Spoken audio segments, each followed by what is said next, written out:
Elle est là, Christelle, bonjour. Bonjour Alain, ce matin. Ça va super bien et vous? Ça va, je me porte comme écharpe. Ce matin, vous avez décidé de parler avec nous sur la sécurité qui entoure le liquide vital, le sang. Exactement, vous le savez, une simple prise de sang peut révéler justement de nombreuses informations sur notre état de santé. Mais quel est le parcours de l'échantillon du prélèvement à la remise des résultats? C'est bien ce que nous allons découvrir aujourd'hui avec notre invité. Il s'agit bien évidemment de Dr Tatiana Baglo Agbodandé. Vous êtes médecin biologiste et chef service de la banque de sang au CNHU, également professeur d'université à la faculté des sciences de la santé de Cotonou. Bonjour docteur. Bonjour Christine. Bienvenue. Bonjour Docteur et merci. Bienvenue chez vous. Merci.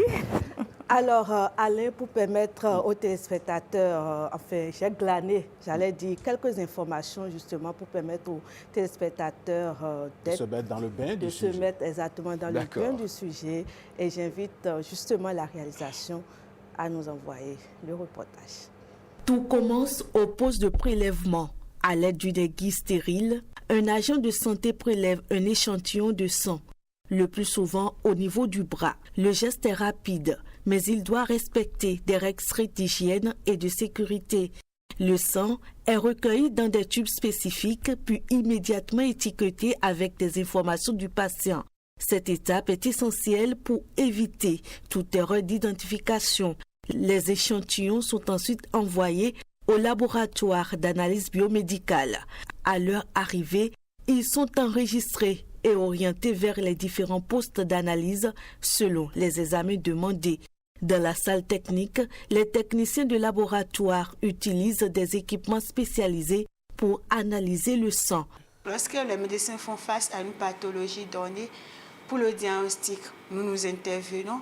Nous devons rechercher quels sont les gènes qui sont impliqués dans la survenue de ces pathologies afin d'aider le médecin à mieux orienter son traitement. Ces analyses permettent, par exemple, de rechercher une infection, de mesurer le taux de sucre dans le sang ou encore de vérifier le fonctionnement de certains organes. Tout au long du processus, des contrôles sont réalisés pour garantir la fiabilité des résultats. De la prise de sang jusqu'à l'interprétation des résultats, chaque étape compte. Un parcours discret mais essentiel pour poser un diagnostic et orienter la prise en charge du patient. Et voilà donc le reportage, Christelle, qui nous plonge dans le sujet. Le sang n'est pas manipulé par n'importe qui et n'importe comment. Exactement. Et à ce propos, nous avons déjà notre invité qui va davantage nous éclairer. Alors, Madame Baglo, dites-moi, lorsqu'on effectue justement un prélèvement, on parle du parcours de l'échantillon. De quoi s'agit-il réellement? Merci. En fait, le parcours de l'échantillon, c'est l'ensemble des étapes que le sang parcourt depuis le prélèvement jusqu'à l'obtention du résultat par le patient. Donc, à partir du moment où on a prélevé le sang dans le tube, on va commencer un certain nombre d'étapes jusqu'à ce que le patient obtienne ses résultats en main et c'est ce qu'on appelle parcours de l'échantillon. Quelles sont justement ces étapes-là, en fait? OK. Nous commençons, en premier lieu, on parlera d'abord de la phase préanalytique. La phase préanalytique, c'est la première étape dès que nous devons commencer à penser à faire l'analyse. Donc, ça commence par la prescription médicale. Nous voyons des patients qui viennent à l'hôpital sans un bon, c'est ce qu'on appelle communément un bon de sang. Donc, un médecin, normalement, doit avoir déjà examiné le patient et lui faire une prescription. Une fois que la prescription est faite, le patient se dirige alors à l'hôpital ou dans le service de prélèvement du sang. À ce niveau, il y a d'abord une vérification de son identité parce qu'il faut être sûr que le bon patient a en main la bonne demande. Du coup, surtout le nom, l'identifiant, mais aussi l'âge, parce qu'il nous revient souvent d'avoir des personnes qui ont les mêmes noms et les mêmes prénoms. Dans ce Bénin, on a sûrement 2 personnes au moins qui possèdent les mêmes noms et les mêmes prénoms. Donc, il faut avoir l'âge pour être sûr.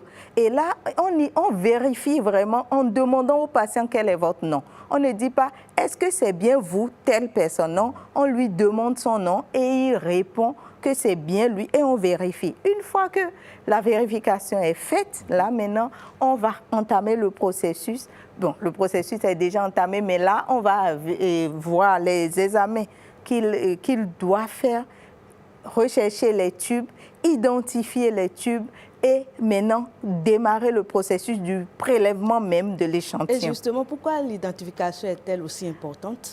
Là, c'est vraiment le nœud de notre travail. En fait, sans l'identification, on peut se tromper.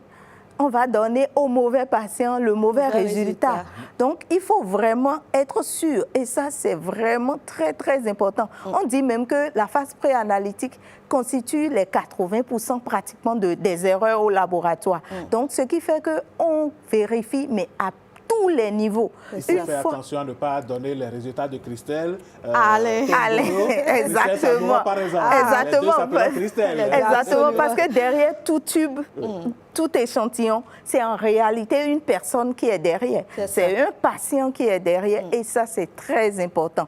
Donc, on vérifie plusieurs fois le tube, l'identification du patient, son âge et son nom, prénom, et ensuite, sur le tube, sur le banc, et dès qu'on finit de prélever, même la personne qui prélève revérifie encore avant de prélever.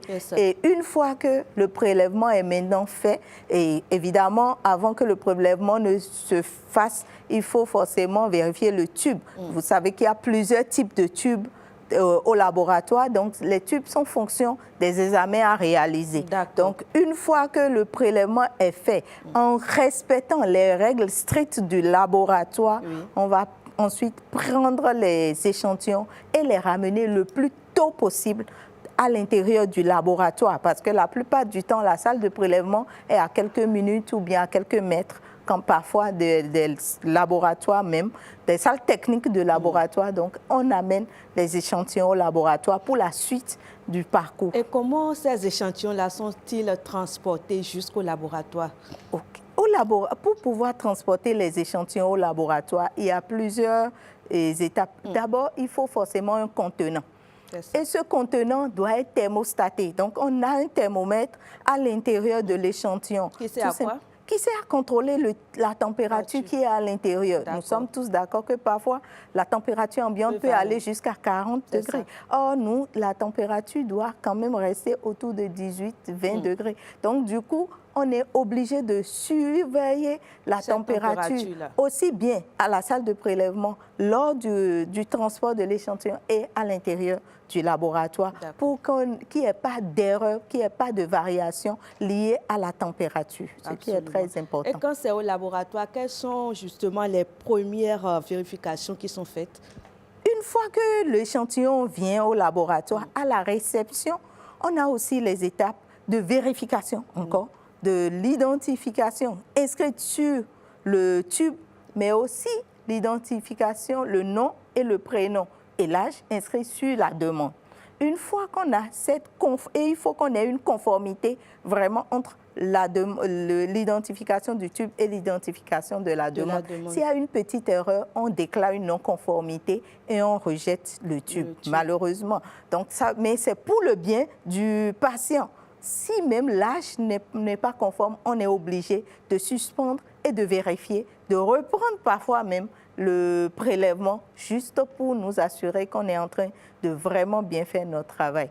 Une fois qu'on a vérifié ça, on va vérifier si le tube est conforme à l'analyse ou aux analyses du patient. On vérifie si la qualité de l'échantillon. On peut prélever un tube, ça arrive souvent chez les enfants, surtout que leur veine est très fine, où il peut y avoir du caillot dans le tube. Il y a des examens quand il y a du caillot à l'intérieur du tube, le résultat ne sera pas bon.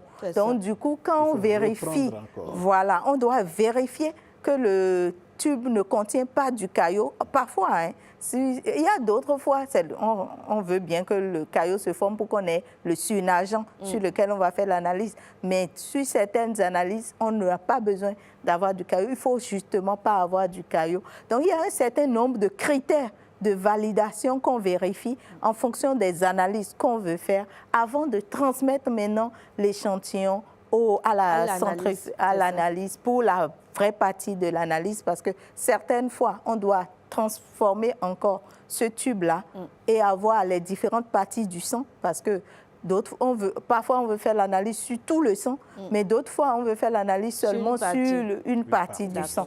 Donc on fait ce qu'on appelle la centrifugation, et une fois qu'on a centrifugé, on a les différentes parties en fonction de l'analyse.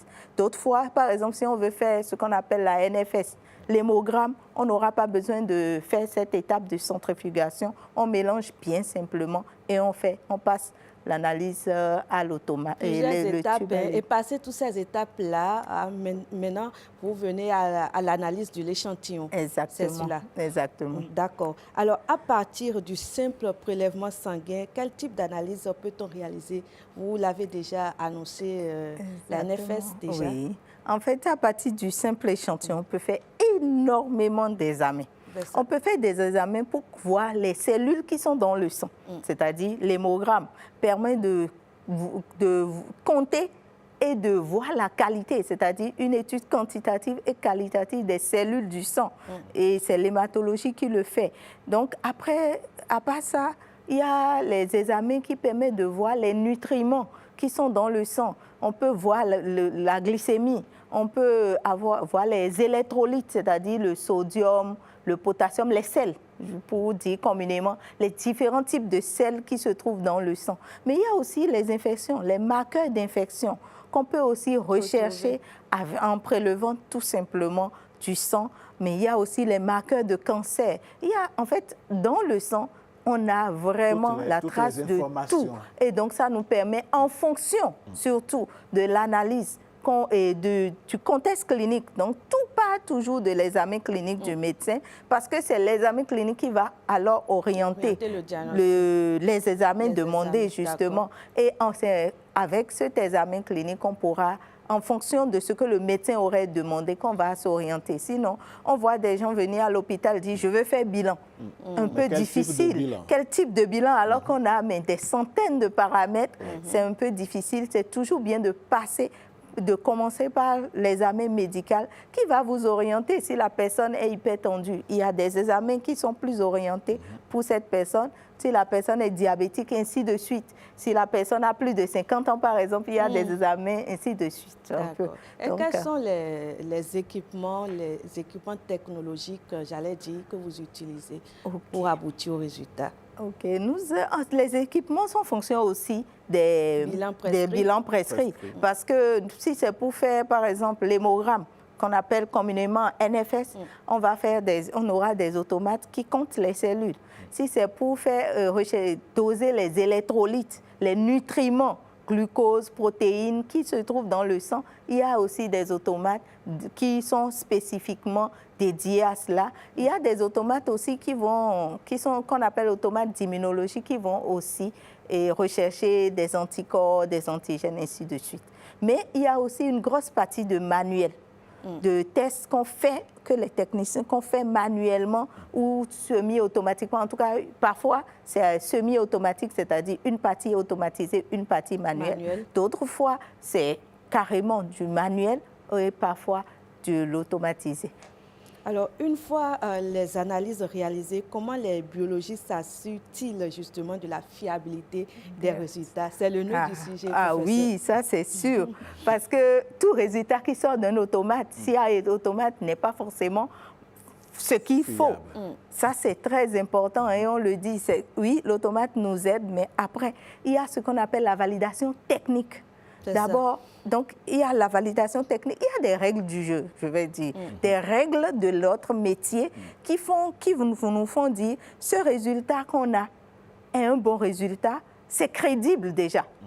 Cette étape-là, c'est de savoir si le résultat est crédible ou pas.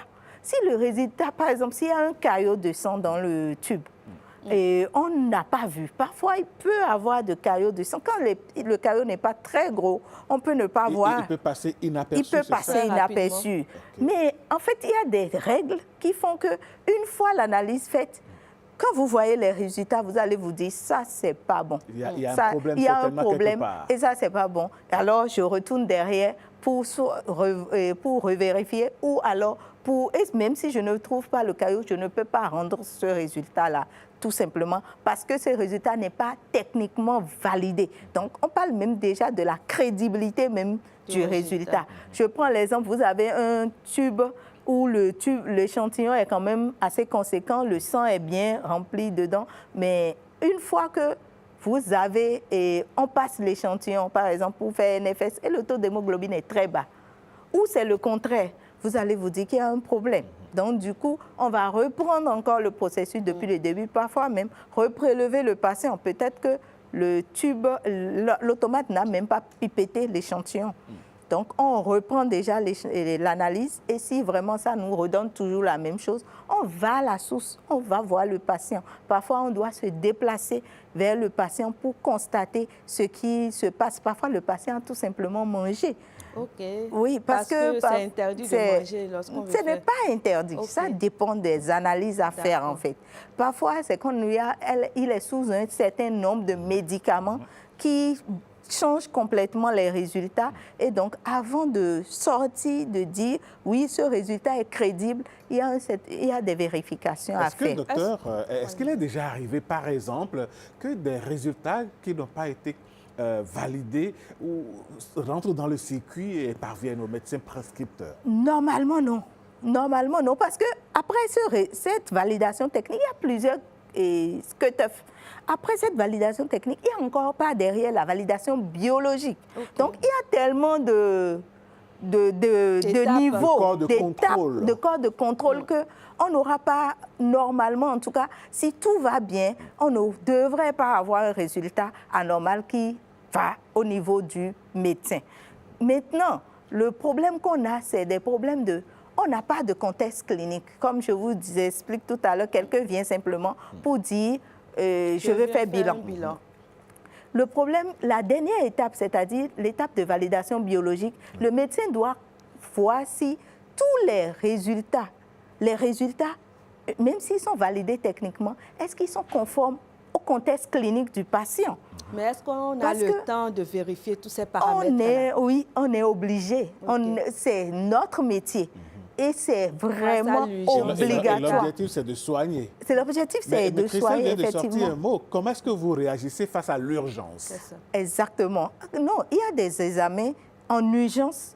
Il y a très rapidement, le circuit d'urgence existe. Par exemple, si on a 10 échantillons et on a un échantillon qui vient même, je vais dire, à 10 heures. On a un certain nombre d'échantillons en attente déjà et à 10 heures, on nous dit urgence. On va sauter on va laisser les autres d'abord et passer en priorité cet échantillon-là. Donc, tout le monde, à tous les niveaux, que ce soit l'infirmier, le technicien, le biologiste, on est tous braqués d'abord sur cet échantillon. Donc, les étapes vont être faites plus dans l'ordre d'arrivée de l'échantillon, mais on passe l'échantillon par le circuit d'urgence. Et là, s'il le faut, on appelle le médecin pour pouvoir être sûr, est-ce que si jamais on n'a pas les informations, sinon, normalement, par exemple, au CNHU, on arrive à éduquer, il y a des collaborations, des interfaces clinico-biologiques. On parle des réunions où on discute, on s'assoit, on discute souvent pour essayer de s'entendre, de se comprendre. S'il y a des informations dont on a besoin pour bien faire notre travail, pour ne pas être tout le temps obligé d'appeler les médecins. Donc, ça fait que ça nous permet de sortir très rapidement le résultat en fonction de l'urgence de la situation. Et je rebondis là-dessus. Combien de temps exactement faut-il généralement entre la prise de sang et l'obtention des résultats? OK. En fait, par rapport à l'obtention au délai, le délai varie en fonction de l'examen, en fait. Et l'examen demandé. Il y a des examens, le délai, c'est moins d'1 heure. En moins d'1 heure, vous pouvez avoir vos résultats. En moins de 2 heures, vous pouvez avoir vos résultats. Mais tout dépend du type d'examen. S'il y a une urgence, par exemple, et si on demande un hémogramme, il y a une étape de l'hémogramme où on doit regarder les cellules une à une, vraiment le frottis, l'étude du frottis sanguin. Si le médecin demande l'hémogramme en urgence, je vais peut-être lui donner, par exemple, la partie automatisée en attendant de lui donner la deuxième partie. Ce qui fait que s'il a besoin du taux d'hémoglobine, il l'a déjà. S'il a besoin d'un certain nombre de parents, d'avancer en attendant que je lui complète la seconde partie qui peut prendre un peu plus de temps. Donc, c'est vraiment en fonction de est-ce que c'est une urgence ou pas? Est-ce que c'est quel type d'examen? Il y a des examens qui vont faire, par exemple, 2-3 jours. Il y a d'autres qui vont faire 24 heures, tout simplement parce qu'il nous faut avoir plusieurs tubes, plusieurs demandes, en fait, pour pouvoir ne pas perdre trop de réactifs aussi. Parce qu'il y a des automates qu'on va préférer manipuler 10 échantillons ensemble, parce que c'est comme ça. Sinon, si on manipule un tube seul, ça veut dire qu'on perd quand même les 9 autres dans tous les cas. Ce qui n'est pas efficient. Ça implique des règles d'hygiène et de sécurité. Donc, il faut quand même, en fonction des examens, et souvent, ce n'est pas les examens d'urgence. C'est fait comme ça. Les examens d'urgence sont souvent en unitaire. Dès que le tube vient, on passe l'échantillon. Mais quand c'est des examens qui ne sont pas forcément d'urgence, on peut avoir des automates qui nous obligent à attendre peut-être un certain nombre de tubes avant de passer en groupe de 10, en groupe de 7 ou en groupe de 5, en fonction de l'automate qu'on a. C'est ça. Voilà. Et quelles sont les règles d'hygiène qui sont j'y arrive. Quelles sont les règles d'hygiène qui sont observées justement avant manipulation de l'échantillon? OK, avant manipulation de l'échantillon. Déjà même, tout au début, avant même le prélèvement, il y a un certain nombre de règles d'hygiène parce que, vous savez, sur la peau, nous avons des gemmes. Nous circulons, on a des...